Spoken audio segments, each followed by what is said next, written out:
is CGTN, China Global Television Network.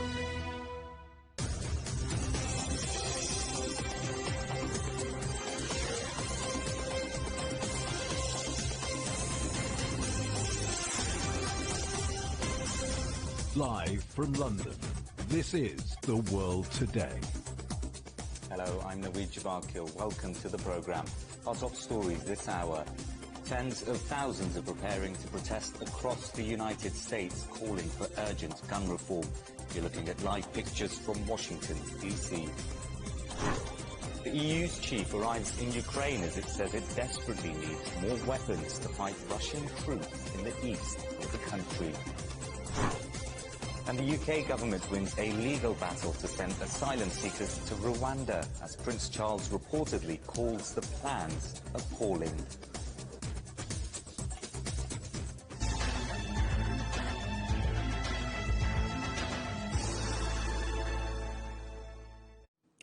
The President of the EU Commission is in Kiev for talks with Ukraine's leaders. Ursula von der Leyen is expected to discuss the country's application to join the European Union with President Zelensky.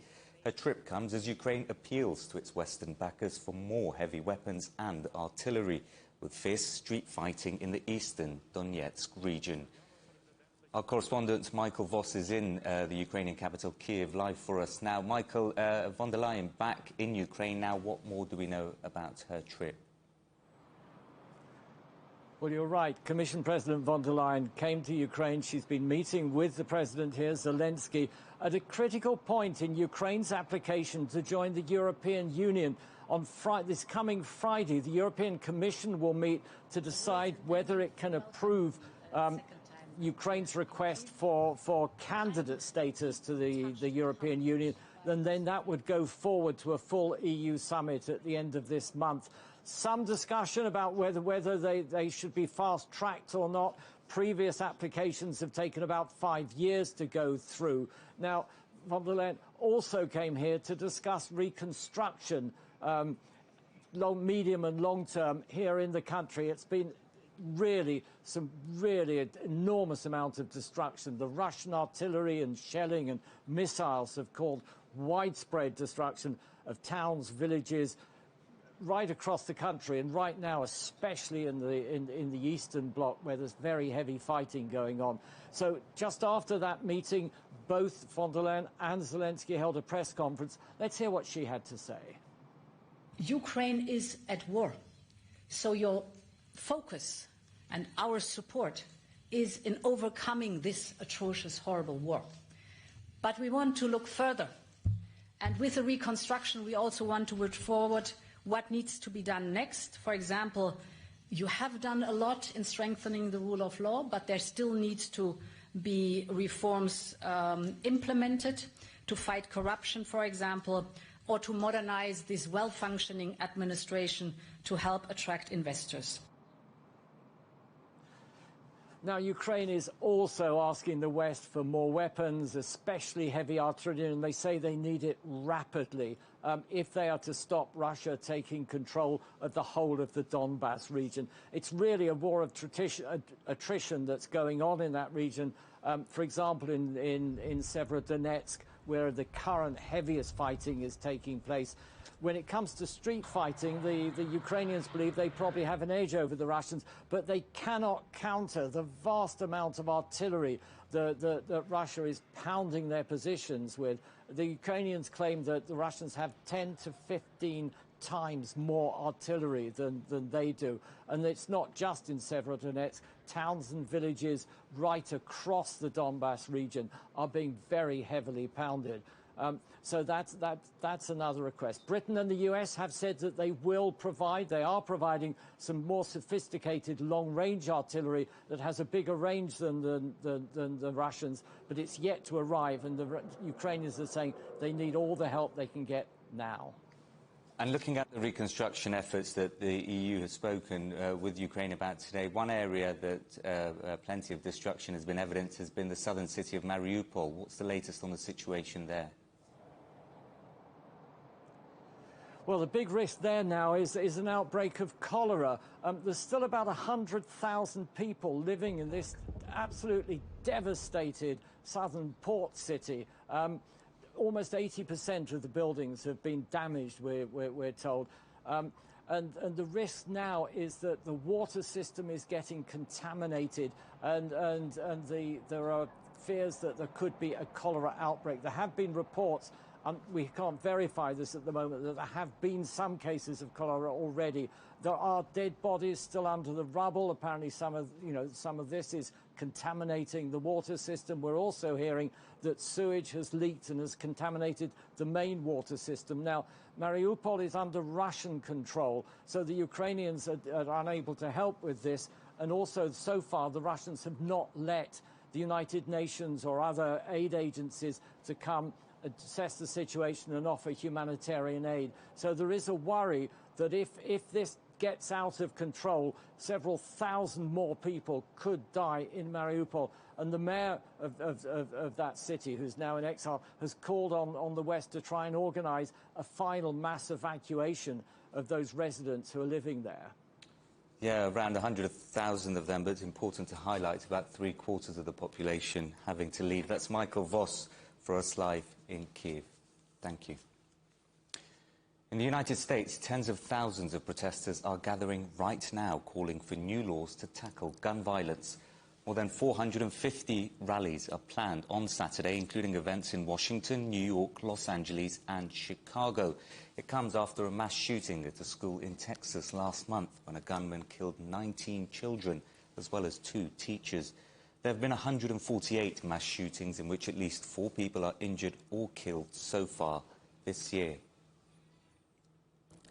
Well, other countries have already taken action on gun control. In New Zealand, the government banned the ownership and sale of semi-automatic weapons in 2019 after a mass shooting there. Within months, thousands of firearms had been destroyed. From Auckland, Owen Poland has this report.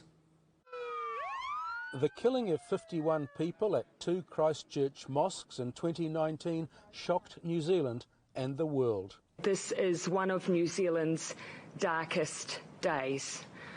I can tell you one thing right now, our gun laws will change.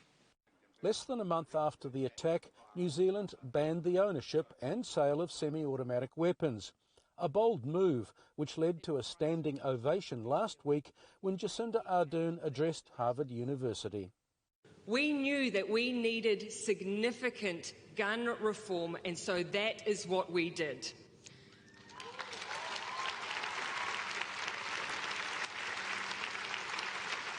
And within 6 months, around 60,000 banned weapons were destroyed during a government-funded buyback and amnesty. The massive reduction in numbers is a really important contributor to our safety. We're quite fortunate being a small country and that mass shootings are a very rare event here. David Seymour was the only politician who voted against the 2019 ban, which he predicted would create a black market for illegal weapons.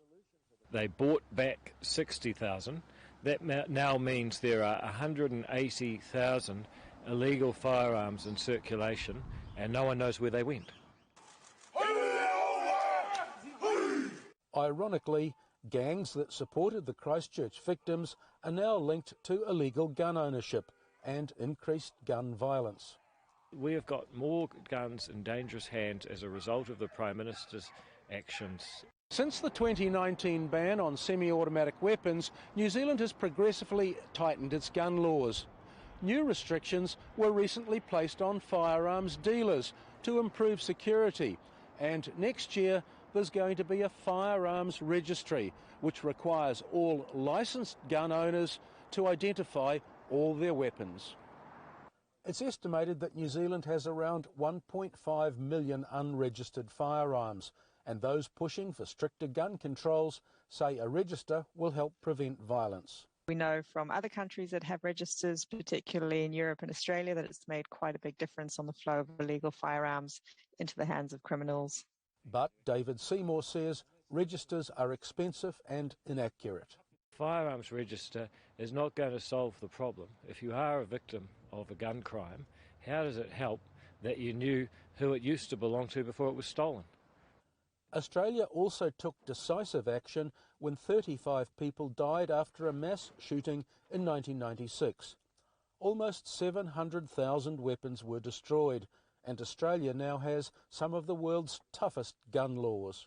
They've been extraordinarily successful. There were 13 mass shootings in Australia in the 18 years before Port Arthur in 1996, and after their law changes there weren't any more until 2019. And unlike America, both Australia and New Zealand believe that having fewer weapons makes the world a safer place. Owen Poland, CGTN, Auckland.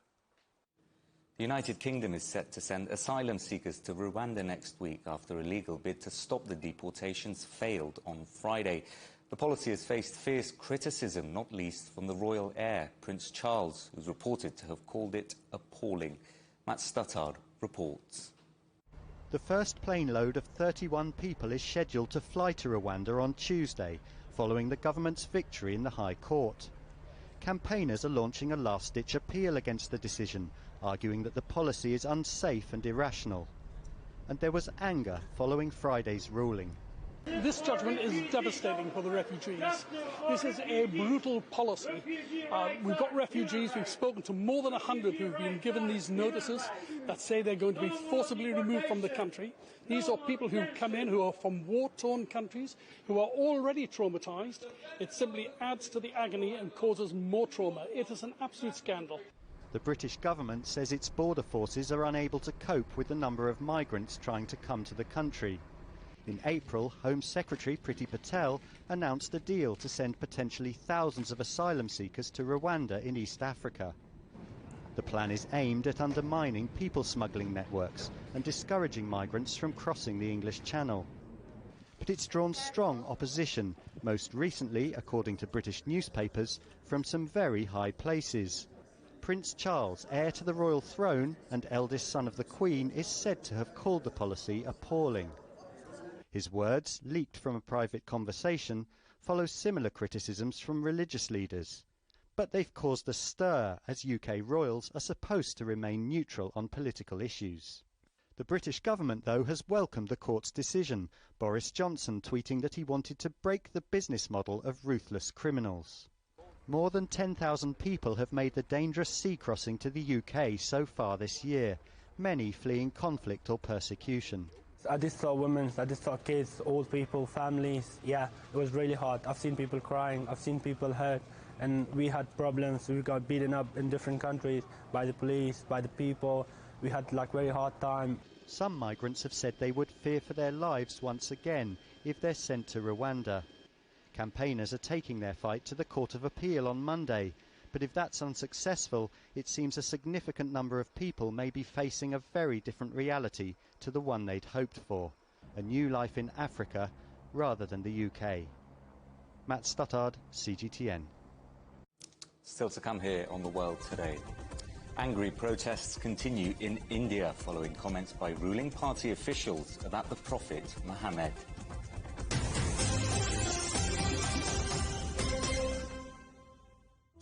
Search CGTN Europe wherever you get your podcasts to subscribe to The Agenda podcast. The Agenda with me, Stephen Cole, always gets to the heart of the story. Just subscribe today and listen now. Events have consequences. Words create impact. One more offensive in a long line of battles that's been ongoing for more... Just got to be careful here with some gunshots. Excuse us, excuse us. The world today matters for your world tomorrow. The number of casualties is growing quickly. Why, this is one of the hardest hit towns in the region. The world today, every day on CGTN. Facing the unknown is always difficult. In a world in turmoil, it's easy to lose orientation. But when the storms come, we have to see the possibilities. Reinvent. Find new opportunities. Discover a path forward. CGTN. See the difference.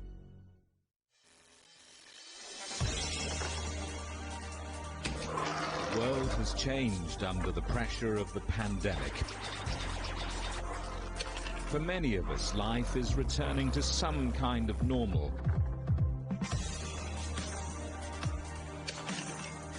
As we're adapting to changes in all of our lives, let Global Business Europe be your guide to the new normal.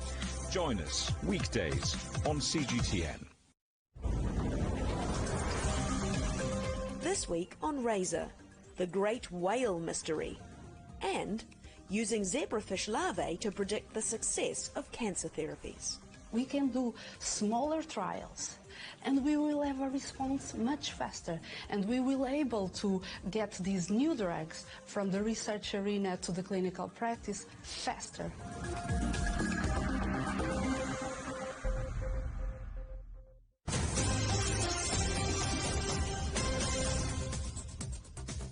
Welcome back. A reminder of our top headline. Tens of thousands of protesters are gathering right now across the United States calling for gun reform. You're looking at live pictures from Washington, D.C. Not an isolated incident, that protest. More than 450 similar rallies are planned across the country in other major cities like New York, Los Angeles and Chicago.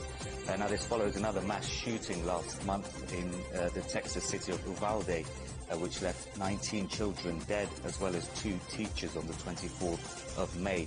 Protesters across the country, tens of thousands of them expected at these rallies, hoping to put pressure on Congress to try and act on gun reform. In total, so far this year, 148 mass shootings have taken place in the United States. That's an incident where 4 or more people are injured or killed. Well, as US demonstrators call for tighter gun laws, Brazil's President Bolsonaro has relaxed the rules in his country, meaning many more people there now own firearms. Gun advocates say people have a right to defend themselves in a country with such a high crime rate. But there are concerns it could lead to more violence. CGTN's Paulo Cabral reports. A couple of weeks ago, Eduardo Gouveia purchased his first gun, and now he came to this shop on the outskirts of São Paulo to buy ammunition and browse for weapons he may want in the future. Since I was a kid, I dreamed of having a gun, and it's something I have achieved now. It was so difficult, so much paperwork, so I think President Bolsonaro was trying to help us stay safe.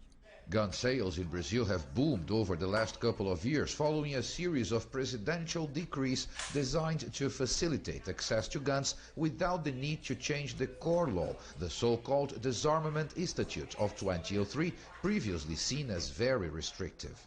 The decrees have changed restrictions on things like the number of guns a person can buy, the documents they need to register, and the amount of ammunition they can purchase. It's also increased the allowed firepower of the guns. This shop in São Caetano do Sul is one of Brazil's biggest retailers, offering a wide variety of guns and also a shooting range where customers can practice using their weapons or take lessons.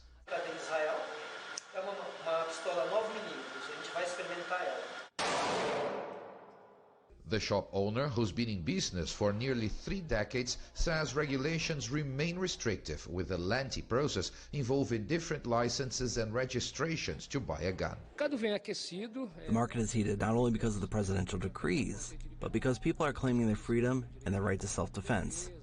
Shooting for sport has also been growing, with many families now participating. There are about 600,000 registered shooters in Brazil. For a country with 220 million people, it's a small number. There's a lot of room to grow. Gun advocates here in Brazil say ownership has to do with citizens' rights to defense and protection in a country plagued by rampant crime. But those in favor of stricter gun laws say a more armed society will only lead to more violence. Vitória Bernardes became an anti-gun activist after being shot in 2001. She was an innocent bystander who happened to get too close to an attempted armed robbery gone wrong. The bullet she took left her quadriplegic. It's difficult to think that individual rights can triumph over collective rights. I didn't choose to have a gun. My family didn't choose to have a gun. Despite this, I was the victim of someone who legally obtained a weapon which at some point was diverted to illegal use and ended up in the hands of the teenager who shot me. e chegou à mão daquele adolescente. Latest figures show the number of people licensed to own a gun in Brazil increased from fewer than 170,000 in mid-2019 to more than 600,000 in March this year, averaging about 450 new licenses issued each day. Data collected in coming years may reveal the true impact on society of all these new guns in circulation. Paulo Cabral, CGTN, São Caetano do Sul, Brazil. 2 people have been shot dead in India during angry protests over comments made by 2 officials about the Prophet Muhammad. Protesters set property on fire and threw rocks at police. Around 130 people have been arrested. The spokesperson for Prime Minister Narendra Modi's BJP party has been suspended after she discussed the Prophet's private life on TV, angering millions of Muslims. The move has led to calls for a boycott of Indian products in some Middle Eastern countries, as Ravinder Bawa reports. They were demanding the arrest of the ruling party leaders who have made derogatory remarks against Prophet Muhammad, and they were also protesting against the government. The mob hurled stones at the security personnel, and the police were forced to use tear gas shells to disperse the crowd. The derogatory remarks against Prophet Muhammad by the ruling party leaders has sparked an uproar among Muslims in India. Effigies of the 2 leaders were burnt by the protesters, vehicles were torched and vandalized, and sporadic incidents of sloganeering and stone pelting were also reported from several places. Many people have been arrested in some states, and the police is trying to identify people who indulged in violence. In this confrontation between the mob and the security forces, some policemen have also been injured. One complaint has been filed against one of the leaders, Nupur Sharma, for inciting people on divisive lines on social media. There has been an international pressure on India from many Muslim majority nations who have condemned the comments on Prophet's private life that were made during a recent heated TV debate. Calls have grown for boycott of Indian products in Gulf countries, and the ruling party has suspended Nupur Sharma and has also asked its spokespeople to speak more responsibly in public. Ravinder Bawa, CGTN, Delhi. Bolivia's former president has been sentenced to 10 years in prison after being found guilty of orchestrating a coup that brought her to power. Janine Áñez was convicted of making decisions that were unconstitutional when she declared herself president during a political crisis in 2019. The move led to the resignation and exile of her predecessor, Evo Morales. Search teams in the Brazilian Amazon have uncovered what they call apparently human remains near to where a British journalist and his travel guide went missing. Dom Phillips and indigenous expert Bruno Pereira were last seen 5 days ago on a remote stretch of the river near the border with Peru. A local fisherman who was found to have blood traces in his boat has been arrested in connection with their disappearance. Australia is giving $584 million to France's naval group in compensation for a scrap submarine contract. Last year, Australia cancelled a decade-old multi-billion-dollar deal to sign a new defence pact with the US and UK instead, known as AUKUS. Prime Minister Anthony Albanese said the settlement would allow the country to move forward in its relationship with France. Greece is bracing for another fire season. The country hopes to avoid a repeat of last year when it was hit by some of the most devastating fires in its recent history. Evangelos Tsipsas has the story. Overlooking the city of Athens, this last patch of forest has been under the care of Yorgos for the last 22 years. He's been patrolling it day and night, making sure it stays safe. He belongs to a first responders group made up of ex-firefighters in the area of Virona. Their job, to spot a fire, tackle it, and when necessary, call for backup. But most of their work is done before a fire breaks out. Being prepared is very important. We usually clean the pass by cutting trees that are already down, sometimes in May before the fire season starts, when the weather is a bit better. We constantly patrol the woods and check if anything's changed during the winter season, and we make sure that all our fire lookouts have someone throughout the day. With the summer season already underway, temperatures are climbing into the 30s, keeping volunteer groups along with firefighters on their toes. In Greece, the fire season officially starts in May and usually lasts until October. During that period, forests are cleared of debris, roads and fire breaks are made, and equipment is checked. After last year's devastating wildfires stretched the country's firefighting capability to the limit, Greece will receive more than 200 firefighters and technical equipment from the European Union. But all this comes a little too late, says Stavros, the head of a first responders group. By June, the forest should have been cleared and all issues resulting from last year's fires taken care of. It's already the beginning of the summer and the clearing up has barely started. As a result, we've already had a large wildfire, so imagine what will happen going forward. Standing on one of these, you can see the whole mountain, anything covered in green. Lookouts like this have played a crucial role for many years in the fight against wildfires at a minimal cost. With weather patterns changing, wildfires are becoming ever more devastating. That's why governments invest in heavy machinery, such as new planes and helicopters. But as experts stress, we should look beyond that and invest in something cheaper. Forest fires happened, happen and will happen. We have to learn to live with them.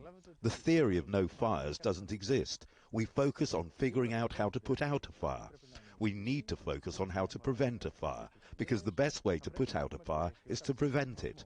And without prevention, tackling a fire is almost impossible. Back at the first responders base, volunteers are worried that without preparation from those in charge and because of changes in weather patterns, last year's wildfires could be repeated. Evangelos Sipsas for CGTN, Athens. In a moment, my colleague Stephen Cole will be here with the agenda. In this week's show, entering the metaverse. Can this new virtual world really be worth $13 trillion by the end of the decade? That's the agenda with Stephen Cole right after the World Today at 16:30 GMT here on CGTN. And that is the World Today. Thank you for watching. More news at the top of the hour. For now, from all of the team here in London, goodbye.